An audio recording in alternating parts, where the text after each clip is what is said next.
नमस्कार. आज आपण इयत्ता 10वीचा जॉमेट्री या विषयाचा चौथा चॅप्टर ज्याचं नाव आहे जॉमेट्रिक कन्स्ट्रक्शन या प्रकरणाला सुरुवात करणार आहोत. या प्रकरणामध्ये एकूण 2 प्रॅक्टिस सेट आहेत. प्रकरण खूप जास्त सोपं आहे. बोर्डला हे प्रकरण टोटल 7 मार्कला विचारलं जातं. तर या प्रकरणाचा अभ्यास करणं खूप गरजेचं आहे. प्रकरण त्या मानाने खूप जास्त सोपं आहे. तर चला आपण प्रॅक्टिस सेट 4.1ला सुरुवात करत आहोत. पहा प्रश्न काय दिला आहे आम्हाला. Triangle ABC similar to triangle LMN. याचा अर्थ होतो हे जे साईन आहे, हे जे चिन्ह आहे, याला सिमिलॅरिटीचं साईन म्हणलं जातं की 2 ट्रायंगल आहेत, एक ट्रायंगल ABC आणि दुसरा ट्रायंगल LMN आहे, हे दोन्ही सिमिलर आहेत. इन ट्रायंगल ABC म्हणजे ट्रायंगल ABCची माहिती दिलेली पहा आम्हाला सांगितले AB is equal to 5.5 centimetre. एबीची जी लांबी किंवा एबीची जी मेजरमेंट आहे ती दिली 5.5 सेंटीमीटर. BC दिला आहे आम्हाला 6 सेंटीमीटर आणि CA दिला आहे आम्हाला 4.5 सेंटीमीटर. याचा अर्थ ट्रायंगल ABC बद्दल आम्हाला या ठिकाणी माहिती देऊन ठेवलेली आहे. Construct triangle ABC and triangle LMN म्हणजे आम्हाला ABCची माहिती तर दिलेलीच आहे. आम्हाला सांगितले की ABC कन्स्ट्रक्ट करा म्हणजे ABC काढा आणि त्याचबरोबर ट्रायंगल LMN सुद्धा काढा. परंतु लक्षात घ्या आम्हाला LMN बद्दल माहिती दिलेली नाही आहे. आम्हाला फक्त माहिती दिलेली आहे ट्रायंगल ABCची. तर LMNची माहिती आमच्याकडे नाही आहे, पण तरीसुद्धा आम्हाला तो कन्स्ट्रक्ट करायचा आहे. आणि पुढं सांगितले की हे दोन्ही अशा पद्धतीने such that BC upon MN, BC आणि MN या दोन्ही साईडचा जो रेशो आहे तो आहे 5/4. ठीक आहे. तर अशा पद्धतीचा क्वेश्चन आहे. हा क्वेश्चन जनरली 4 मार्कला विचारला जातो पेपरला. तर याला सॉल्व कसं करायचं किंवा रचना कशी करायची तर हे समजून घ्या. एकही मार्क तुमचा जाता कामा नाही या प्रश्नांमध्ये, कारण प्रश्न खूप जास्त सोपे आहेत. यांचा अभ्यास करणं गरजेचं आहे. पहा आम्हाला 2 ट्रायंगल काढायला सांगितलेले आहेत. तर सगळ्यात पहिल्यांदा माझं काम आहे की मी रफ फिगर म्हणजे रफ डायग्राम काढणार. जनरली कन्स्ट्रक्शनमध्ये सगळ्यांनाच रफ डायग्राम काढायचे असतात. 2 ट्रायंगल दिलेत ना, तर आपण काय करू, एक 2 ट्रायंगल काढून घेऊ आपण. किती मापाचे काढा त्याची काही गरज नाही की मोजून मापूनच काढलं पाहिजे, कारण हे रफ फिगर आहे. ठीक आहे. मी 2 ट्रायंगल काढतोय. हा झाला माझा एक ट्रायंगल आणि अजून एक ट्रायंगल काढतो मी.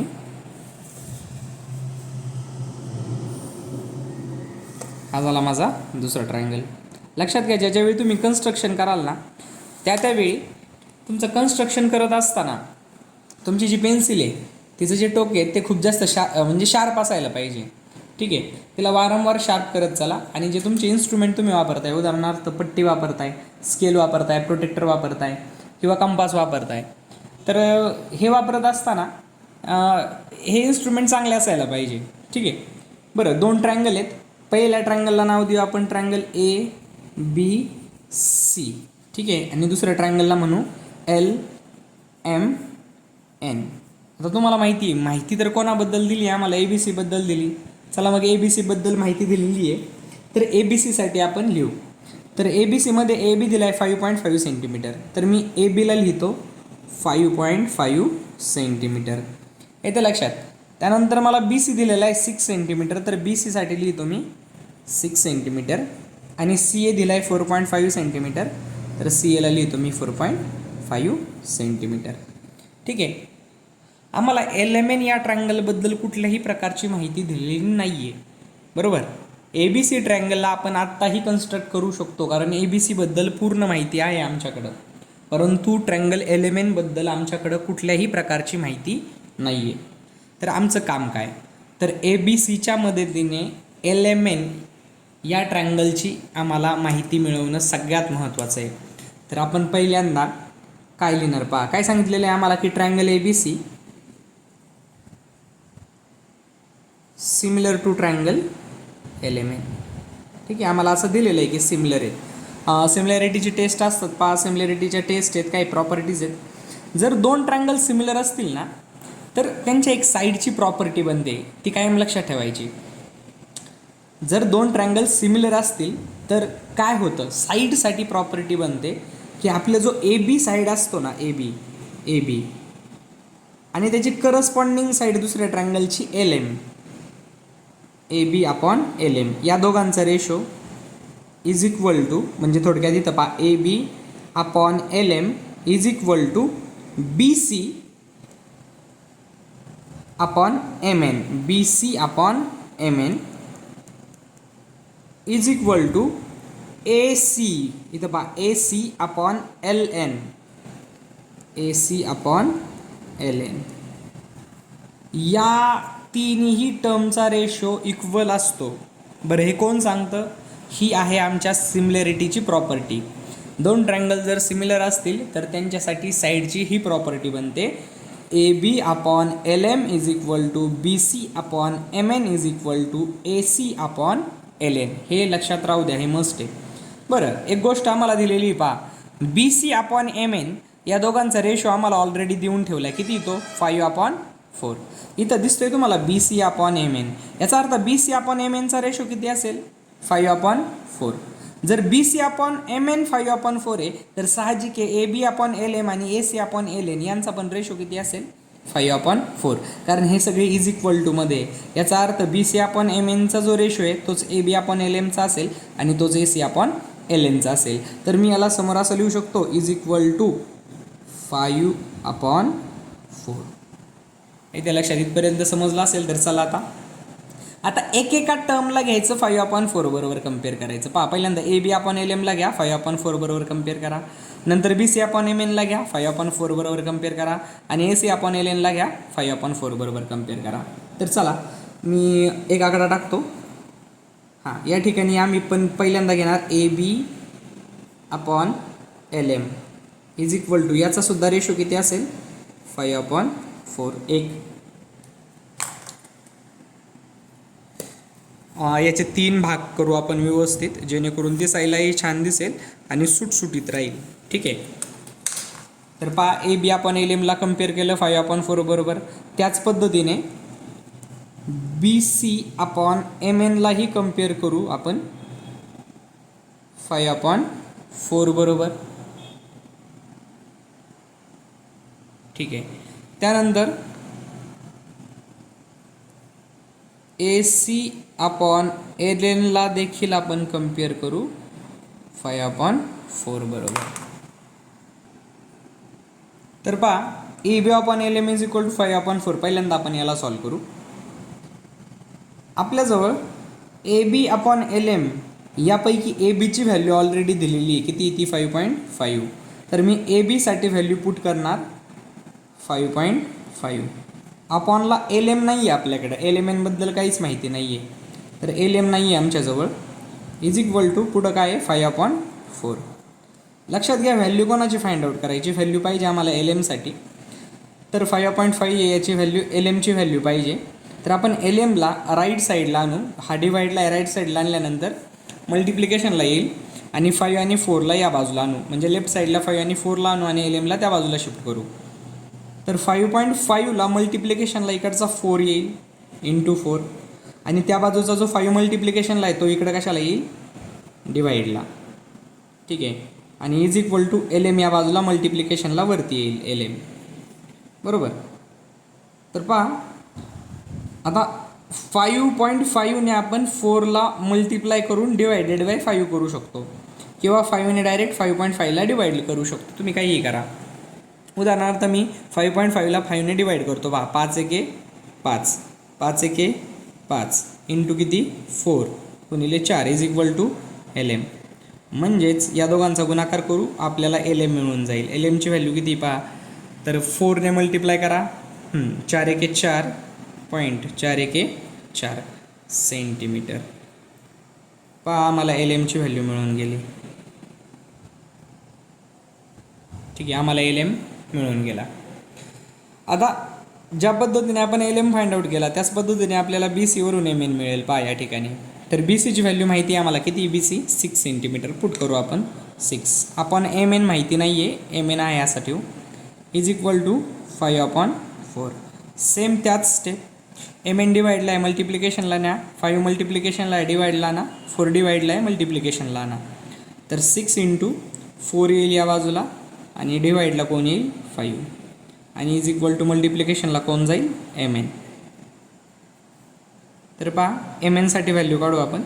त्यासाठी पहा इथं 6 × 4 करा, कारण 5ने कोणालाच भाग जात नाही, तर 6 चोक करू आपण 24 आणि त्याला डिवायडेड बाय कोण आहे 5 आहे आणि इज इक्वल टू कोण आहे पुढं एम एन. यांना जर सोडवलं तर आपल्याला एम एनची व्हॅल्यू मिळेल. M N is equal to 5ने 24ला भागू. आता 5ने 24ला पूर्ण भाग जात नाही आहे आम्हाला माहिती आहे, तर आपण त्याला डिवाईड करताना पॉईंटमध्ये आलं तरी पण चालेल. आता जर 24ला आपण 5ने भागलं तर 5 चोक किती 20, 4 24मधून 20 गेले किती राहिले 4. 5ने 4ला भाग जात नाही, आपण एक शून्य घेतला, शून्य घेतल्यामुळं आपल्याला इथं पॉईंट द्यावा लागला 5 8 40 बरोबर. म्हणजे आपलं जे डिव्हिजन आहे भागाकार आहे तो किती आला 4.8. हा झाला 4.8 सेंटीमीटर.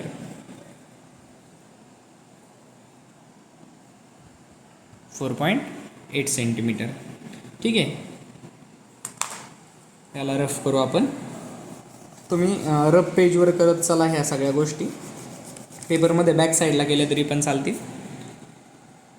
त्यानंतर थर्डवाला जो आहे पहा, याला पण आपण याच पद्धतीने सोडवणार. ए सीची व्हॅल्यू माहिती आहे आम्हाला, ए सी म्हणजे सी आहे या ठिकाणी, त्याला लिहू आपण 4.5 अपॉन एल एनची व्हॅल्यू माहीत नाही आहे, त्याचीच व्हॅल्यू काढायची इज इक्वल टू 5/4. चला सेम करू. 4 मल्टिप्लिकेशनला 5 डिवाईडला एल एन मल्टिप्लिकेशनला 4.5 इंटू हा 4 येईल या ठिकाणी आणि 5 मल्टिप्लिकेशनला येईल तो डिवाईडला is equal to L N जाईन पलीकडं मल्टिप्लिकेशनला. तर पहा यांना सॉल्व करू आता आपण. 5ने आपण डायरेक्ट 45ला सुद्धा भाग देऊ शकतो किंवा 4.5ने 4ला मल्टिप्लाय करा आणि तुम्हाला तुमचा आन्सर मिळून जाईल. तुम्ही दोन्ही पद्धतीने सॉल्व करू शकता याला. म्हणजे 5ने 4.5ला मल्टिप्लाय करू शकता, डिवाईड करू शकता, किंवा 4.5ने 4ला मल्टिप्लाय करून 5ने डिवाईड करू शकता. आपण काय करू 4.5 × 4 करू, ठीक आहे, आणि नंतर डिवायडेड बाय 5 करू. तर 4 पंचे 20 हातच्याले 2, 4 चोक 4 पंचे 20 हातच्याले 2, 4 चोक 16 आणि 2 18. तर हा झाला 18.0. 18.0चा अर्थ होतो फक्त 18च पॉईंट आहे ना, एक घर सोडून पॉईंट द्यावा लागेल आणि डिवायडेड बाय काय 5 is equal to L N.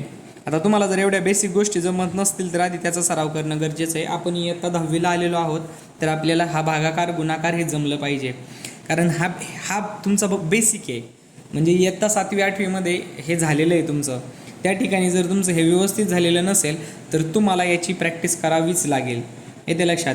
पण मला असं वाटतं जर तुम्ही 10वीमध्ये आलेला आहात तर तुम्हाला हा भाग जमायलाच पाहिजे. गुणाकार भागाकार, पॉईंटचा गुणाकार, पॉईंटचा भागाकार, पॉईंटची बेरीज, पॉईंटची वजाबाकी, हे सगळे बेसिक गोष्टी असल्या कारणाने हे तुम्हाला शिकून घेणं गरजेचं आहे. जर जमत नसेल तर, जमत असेल तर अतिउत्तम. चला, तर आपल्याला 5ने आता 18.0 म्हणजेच 18, तर 5ने 18ला भागायचं आहे. तर जर आपण 5ने 18ला भाग दिला तर 5 त्रिक 15, 18तून 15 गेले 3 राहिले, 5ने 3ला भाग जात नाही, 0 घेतला, पॉईंट दिला, 5 सक 30, तर हा झाला 3.6. याचा अर्थ एल एनची व्हॅल्यू किती आली 3.6 सेंटीमीटर. ही झाली एल एनची व्हॅल्यू. येते लक्षात.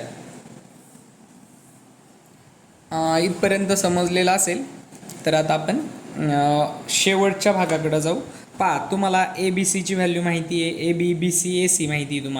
तुम्हाला एल एम एन माहीत नव्हता, परंतु तुम्हाला एल एम एम एन आणि एल एन या सगळ्यांची माहिती आहे. आता तुम्ही कन्स्ट्रक्शन आरामात करू शकता. ए बी सीला पण कन्स्ट्रक्ट करू शकता आणि एल एम एनला सुद्धा कन्स्ट्रक्ट करू शकता. चला तर आपण याचं कन्स्ट्रक्शन करू. कन्स्ट्रक्शन करण्यासाठी मी आधी यांची माहिती लिहून घेतो, जेणेकरून आपल्याला कन्स्ट्रक्शन करणं सोपं जाईल. ठीक आहे, कन्स्ट्रक्शनसाठी माहिती लिहून घेऊ आपण.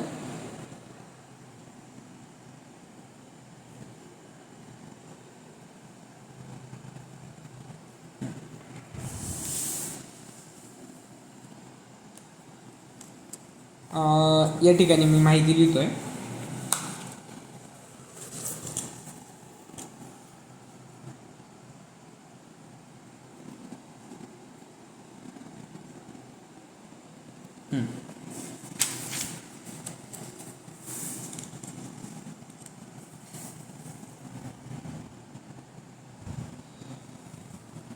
In triangle A B C, आपल्याला ट्रायंगल ए बी सीची माहिती, इन ट्रायंगल ए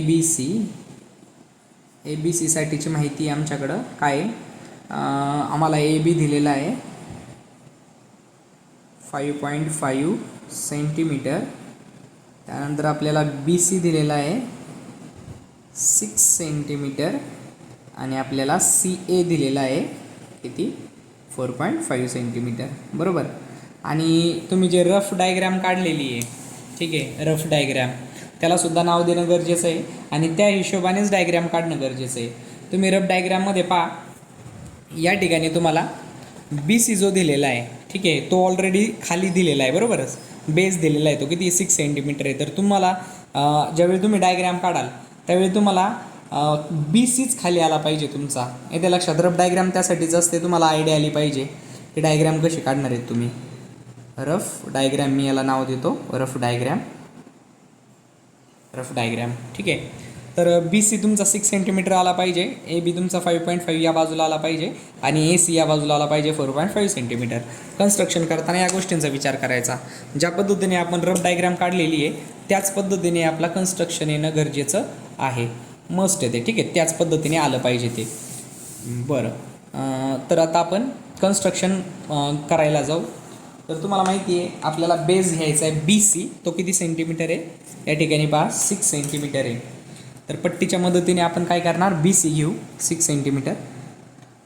तर या ठिकाणी मी 0 घेतलेला आहे, हां, या ठिकाणी 0 असतो, 0पासून काउंट करायचं, 0 टू किती 6 सेंटीमीटर आहे, ठीक आहे. पहा या ठिकाणी 0 आहे आणि या ठिकाणी किती आहे 6 सेंटीमीटर आहे, बरोबर ना, ठीक आहे. चला तर मग आपण त्याला काढून घेऊ, जेणेकरून ही आपली एक साईड होऊन जाईल, खालची बेस बनल हा आपला.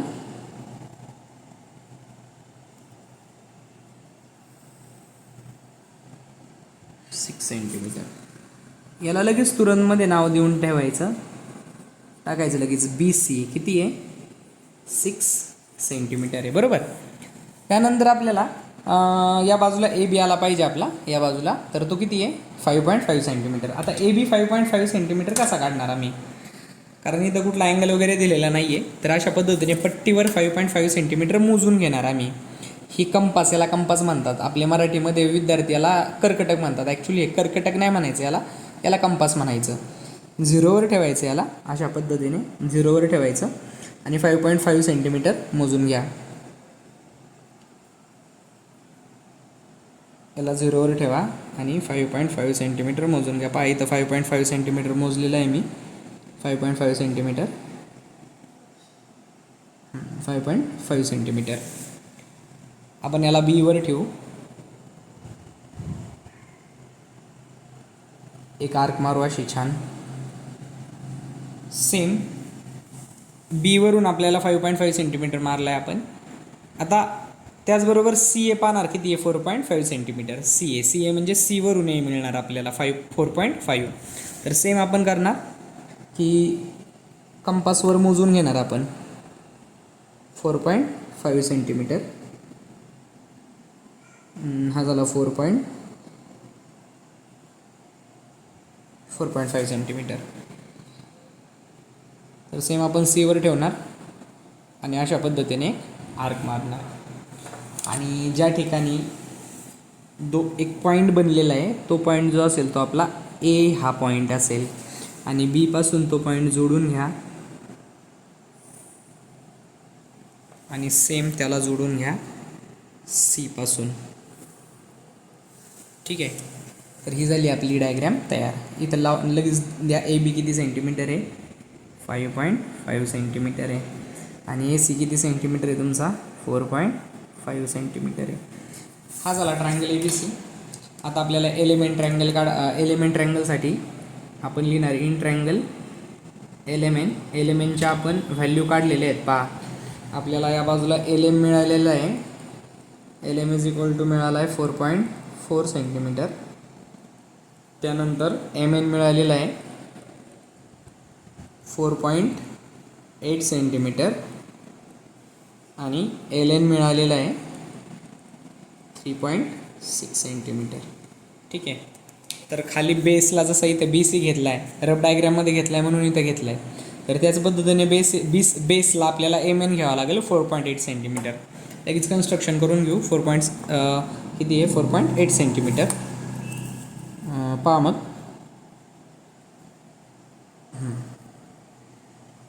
या ठिकाणी आपला 0 आहे आणि 4.5 आहे, 4.6, 7 आणि 8 आहे. ठीक आहे. हे जे 2 पॉईंट आहे त्यांना आपण जोडून घेऊ. यांना लगेच त्यांचं नाव देऊ, एम आणि एन. किती आहे 4.8 सेंटीमीटर. एमवरून आपल्याला इथं एल मिळेल आणि एनवरून एल मिळेल. एमवरून एल म्हणजे एल एम किती सेंटीमीटर आहे 4.4. तर आपण पट्टीवर एल एम मोजून घेऊ 4.4 सेंटीमीटर. इथं ठेवला 0 आणि 4.4 हा झाला 4.5 आणि त्याच्या आधी 4.4 सेंटीमीटर. बरोबर आहे. एकदा चेक करू. हो बरोबर आहे. एमवर ठेवू आपण याला आणि अशा पद्धतीने एक आर्क मारू. ठीक आहे.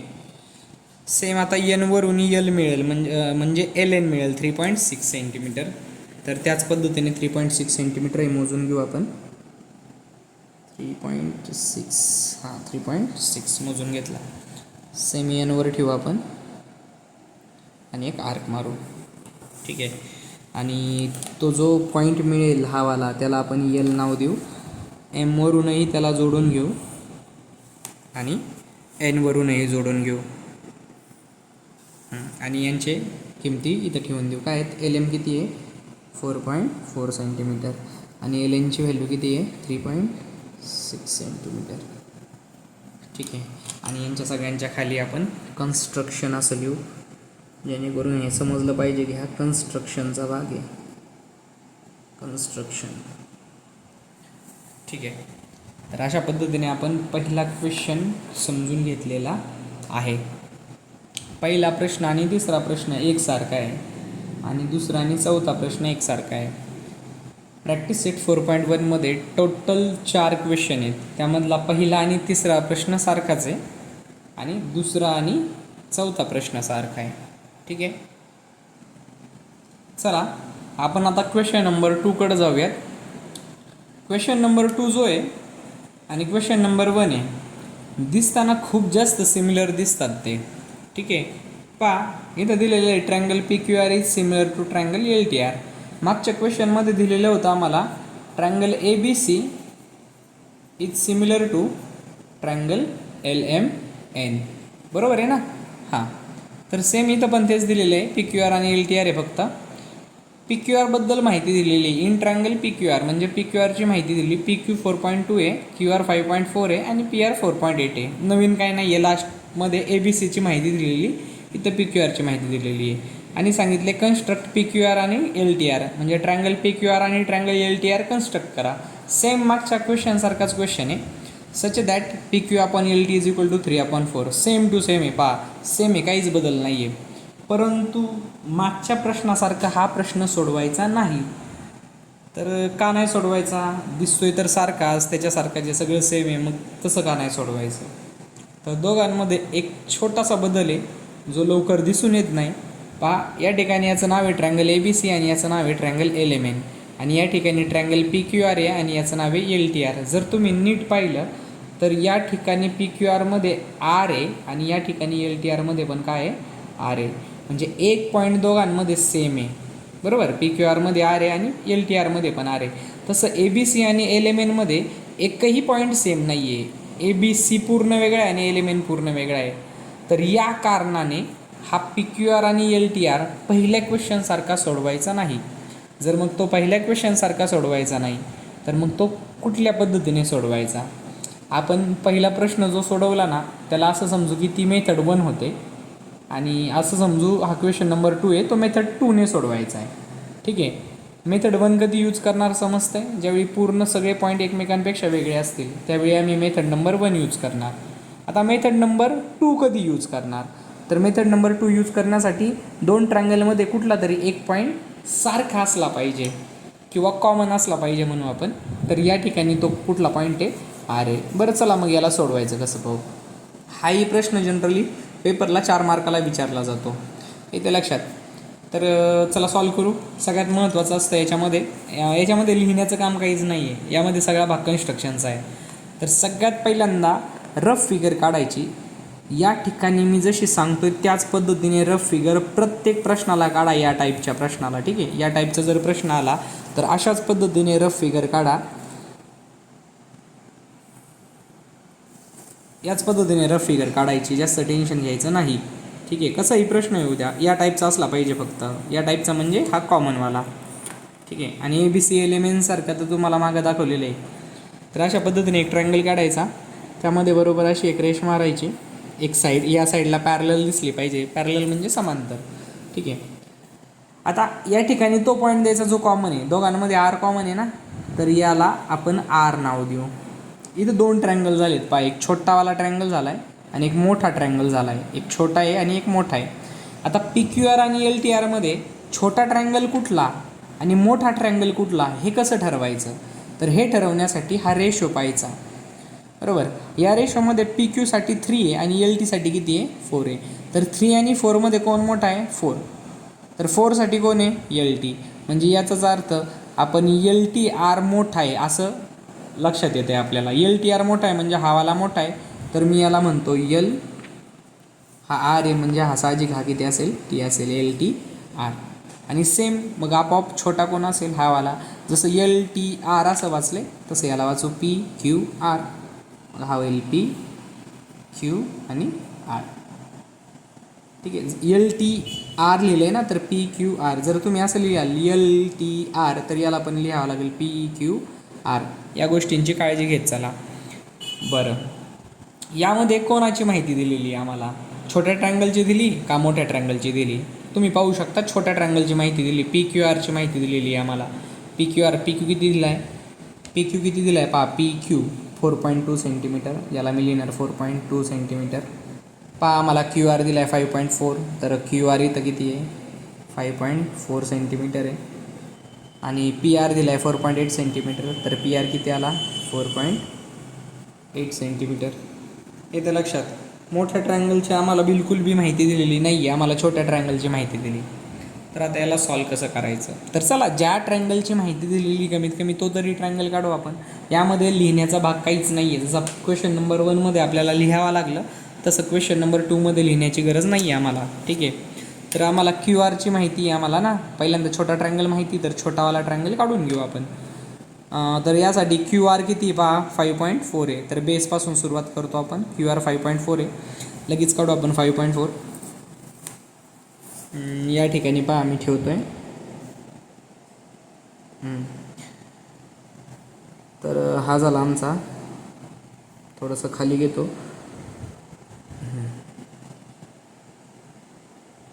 हा झाला 0 आणि 5.4 कुठे येईल, 5.5 येत आहे, तर हा येईल 5.4. बरोबर.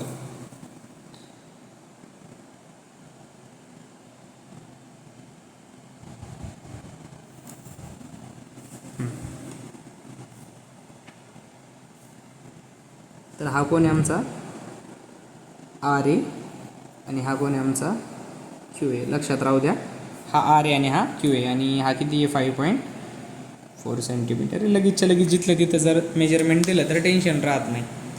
आता R वरून P मिळेल आम्हाला. R वरून P मिळेल किती सेंटीमीटर आहे, 4.8. तर आपल्या कंपासवर मोजून घेऊ आपण. किती मोजून घेणार, 4.8. तर पहा 4.8 मोजून घेऊ आपण. इथं 4 आहे आणि पुढं गेलो तर आम्हाला इथं मिळेल 4.8. हां 4.8.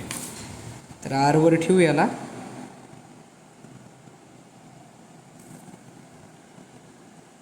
आणि अशा पद्धतीने आर्क मारू.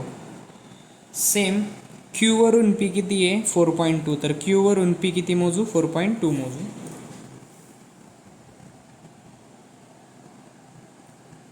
4.2 पहा या ठिकाणी 4.2 आला आमचा. 4.2 Q वर ठेवू आपण आणि आर्क मारली. ठीक आहे, आणि आरपासून आपला जो हा पॉईंट ते तयार झालेला तो जोडून घेऊ आणि सेम क्यूपासून पण जोडून घेऊ आपण तो पॉईंट. तर हा वाला पॉईंट कुठला आहे? पी आहे, लक्षात राहू द्या. पण एक गोष्ट नोटीस केली का तुम्ही, पीच्या पुढं आम्हाला कोण मिळणार आहे? एल 100% मिळणार आहे ना कन्स्ट्रक्शनच्या हिशोबाने. तर आपण याला वाढवू थोडंसं, जेणेकरून आपल्याला एलसुद्धा मिळेल, पुढं जाऊन एल मिळेल. तर याला अशा पद्धतीने मी वाढवलं. आणि क्यू नंतर कोण मिळणार आहे? टी. तर आपण क्यूला वाढवू या बाजूला, जेणेकरून इकडं पुढं तरी आपल्याला या लाईनवर टी मिळून जाईल. ठीक आहे, कुठं मिळेल माहीत नाही, शोधू आपण त्याला. इथपर्यंत कन्स्ट्रक्शन समजलेलं आहे. याला आपण रफ फिगर म्हणू, या डायग्रॅमला रफ फिगर म्हणू, रफ फिगर किंवा रफ डायग्रॅम म्हणा, काय अडचण नाही. हां, तर यानंतर काय करणार पहा, आम्हाला या क्यू नंतर टी पाहिजे आणि पी नंतर एल पाहिजे. त्यासाठी काय करणार पहा, आम्ही एक आरपासून आहे ना एक अशी रेषा काढून घेणार सरळ. ती कशीही काढा, तुम्ही अशी काढली तरी चालेल, अशी काढली तरी चालेल, अशी काढली तरी पण चालेल. पण जी रेषा काढू ना आपण, लाईन काढू ना, ती थोडीशी डिसेंट वाटली पाहिजे, दिसायलाही बरी वाटली पाहिजे. काढायची म्हणून कशीही काढण्यात काय अर्थ नाही. ठीक आहे, तर आपण व्यवस्थित अशा पद्धतीने एक रेष काढू. ठीक आहे, काढली रेष.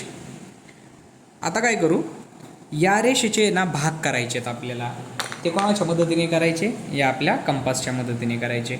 एक विशिष्ट अंतर घ्या, किती अंतर घ्या तुमच्या पद्धतीने, फक्त ते अंतर शेवटपर्यंत तसंच राहिलं पाहिजे, कमी जास्त व्हायला नको. तर ते विशिष्ट अंतर घेतल्यानंतर आपण या रेषेचे भाग करणार. कोणाच्या मदतीने करणार? या कंपासच्या मदतीने करणार. हे ते लक्षात, कंपासच्या मदतीने करणार.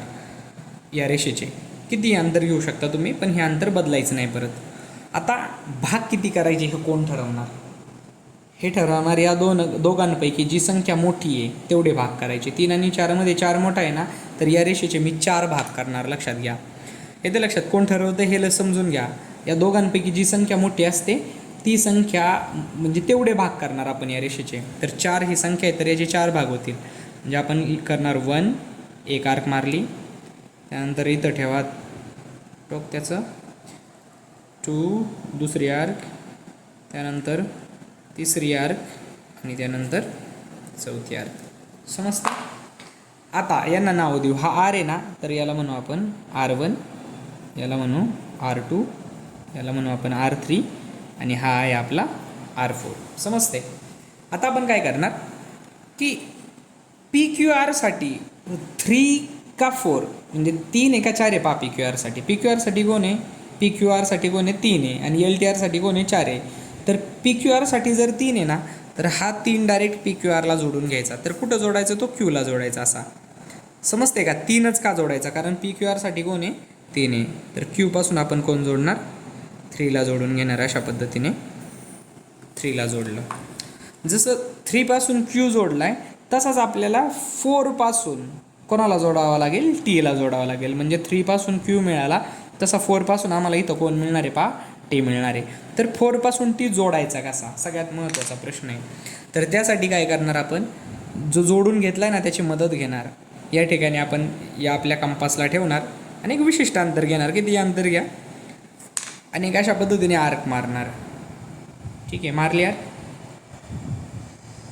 3ची मदत घ्या, कारण 3 माहिती आहे आपल्याला, तर 3ची मदत घ्या. आता आपल्याला T कोणापासून मिळणार आहे पहा? 4पासून T मिळणार आहे ना, 4पासून T मिळणार आहे. तर या 3पासून उचला आणि 4वर ठेवा. 4पासून T मिळणार आहे आम्हाला, तर 4वर ठेवा. 4वर ठेवल्यानंतर सेम तशीच आर्क मारा, जशी 3वर मारलेली. बरोबर? मारल्यानंतर हा वाला अँगल मोजा. इथं टोक ठेवा आणि इथं पेन्सिल ठेवा. बरोबर हा वाला आपला अँगल मोजून घ्या. पहा, व्यवस्थित पाहून घ्या. हा अँगल मोजा. त्यानंतर याला उचला आणि या ठिकाणी आर्कने जिथं कट पाडलेला आहे त्या ठिकाणी याला ठेवा आणि अशा पद्धतीने आर्कवर एक आर्क मारा. ठीक आहे, मारली. आणि आता पट्टी आणि पेन्सिलच्या मदतीने या 4पासून बरोबर पहा हा पॉईंट जोडून घ्या. ज्या ठिकाणी रेषा टच झाली तो पॉईंट आहे आपला T. जर तुम्ही नीट पाहिलं तर ह्या दोन्हीही रेषा एकमेकांना पॅरलल दिसतात आहेत आणि त्या पॅरललच गेल्या पाहिजे. येते लक्षात. ह्या दोन्ही रेषा जर पॅरलल असतील तर समजायचं आपलं कन्स्ट्रक्शन एकदम बरोबर आहे, नसेल तर समजायचं आपण कुठंतरी चुकलेलो आहोत. पॅरलल म्हणजे समांतर. ठीक आहे, समांतर असले पाहिजे. कुठंतरी ही रेषा अशी गेली किंवा अशा पद्धतीने गेली असं नाही झालं पाहिजे. आता चला टी तर मिळाला. जसा 3 वरून Q मिळाला, 4 वरून T मिळाला, Q वरून P मिळाला आणि T वरून काय शोधायचं आहे आपल्याला? L शोधायचं आहे. तर कसा शोधणार? जसं या ठिकाणी केलं आणि त्याच पद्धतीने या ठिकाणी करणार. Qसाठी आपण एक आर्क मारणार. सेम जेवढं अंतर घ्यायचं आहे तुम्हाला तेवढं घ्या. आर्क मारा अशी एक. याला उचला, T वर ठेवा आणि त्याच पद्धतीने एक आर्क मारा.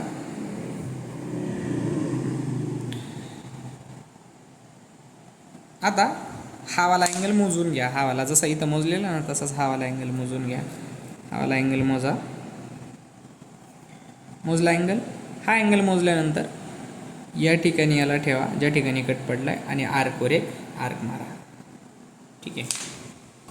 आणि टी पासून त्या पॉईंटला काय करा? जोडून घ्या.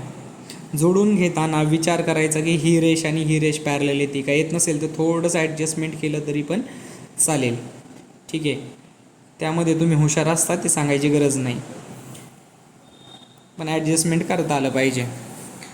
पहा इथं ह्या दोन्ही पॅरलल दिसतात आहेत व्यवस्थित आणि या ठिकाणी कोण आला? आपला यल आला. आणि हे झालं आपलं पूर्ण कन्स्ट्रक्शन. आता फक्त यांची माहिती लिहा. हा 4.8 सेंटीमीटर आहे आणि हा आपला 4.2 सेंटीमीटर आहे. हे ते लक्षात की आपले तुम्ही जर अशा पद्धतीने जर लिहाल किंवा कन्स्ट्रक्शन कराल तर तुम्हाला पैकीच्या पैकी मार्क मिळतील या प्रश्नाला. ही झाली रफ फिगर. याला रफ फिगर म्हणलं आहे तर याला आपल्याला काय म्हणणं गरजेचं आहे? कन्स्ट्रक्शन म्हणणं गरजेचं आहे. कन्स्ट्रक्शन. मराठी माध्यमाच्या मुलांसाठी सेम आहे, काहीच बदल नाही आहे. फक्त इथं रफ फिगरच्या ऐवजी तुम्ही लिहिणार कच्ची आकृती आणि कन्स्ट्रक्शनच्या ऐवजी तुम्ही लिहिणार रचना. येते लक्षात? ठीक आहे.